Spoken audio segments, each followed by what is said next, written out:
PFৰ একাউণ্টটো লগইন কৰাৰ পিছত যদি আপোনালোকৰ সন্মুখত এনেদৰে আহিছে তেতিয়া আপোনালোকে PFৰ যোনটো আগৰ পুৰণা পাছপোৰ্ট আছে সেই পাছপোৰ্টটো চেঞ্জ কৰি নতুন এটা পাছপোৰ্ট দিব লাগিব তো আজি এইটো ভিডিঅ'ত মই আপোনালোকক দেখুৱাম PFৰ পুৰণা পাছপোৰ্টটো আপুনি নিজৰ মোবাইলতে কেনেকৈ চেঞ্জ কৰিব পাৰিব তো বন্ধু-বান্ধৱীসকল স্বাগতম জনাইছো আপোনালোক সকলোকে SK জ্ঞান আছামৰ নতুন এটা ভিডিঅ' লৈ আপোনালোকৰ PFৰ যদি একাউণ্টটো 2 মাহ 3 মাহৰ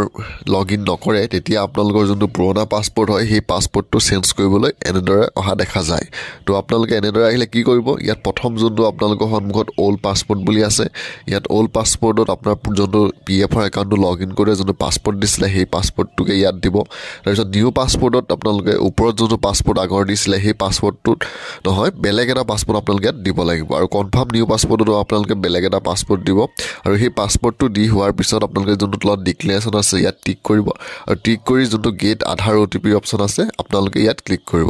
আৰু ইয়াত ক্লিক কৰাৰ লগে লগে আপোনালোকৰ সন্মুখত এনেদৰে গেট আধাৰ OTP যেতিয়া ক্লিক কৰিব আপোনালোকৰ সন্মুখত এনেদৰে আহি যাব আৰ ইউ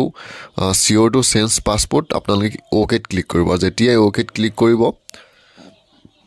তাৰ পিছত আপোনাৰ যোনটো আধাৰ কাৰ্ডত লিংক মোবাইল নাম্বাৰ আছে সেই মোবাইলটোত এটা OTP যাব আৰু সেই OTPটো দি আপোনালোকে ইয়াত যোনটো চেঞ্জ পাছপোৰ্টৰ অপশ্যন দেখিছে তাত ক্লিক কৰিব আৰু চেঞ্জ পাছপোৰ্টত ক্লিক কৰাৰ লগে লগে আপোনাৰ যোনটো আধাৰ কাৰ্ডৰ OTP হয় সেই OTPটো দি যেতিয়া চেঞ্জ পাছপোৰ্টত ক্লিক কৰিব তেতিয়া আপোনাৰ PFৰ যোনটো পুৰণি পাছপোৰ্ট হয় সেই পাছপোৰ্টটো ইয়াত চেঞ্জ হৈ যাব আৰু চেঞ্জ হৈ আপোনালোকৰ সন্মুখত এনেদৰে আহিব passport has been change successfully kindly log in with the new passport এতিয়া আপোনালোকে আপোনাৰ যোনটো নতুন পাছপোৰ্ট দিলে সেই পাছপোৰ্টটো দি আপোনালোকৰ যোনটো PFৰ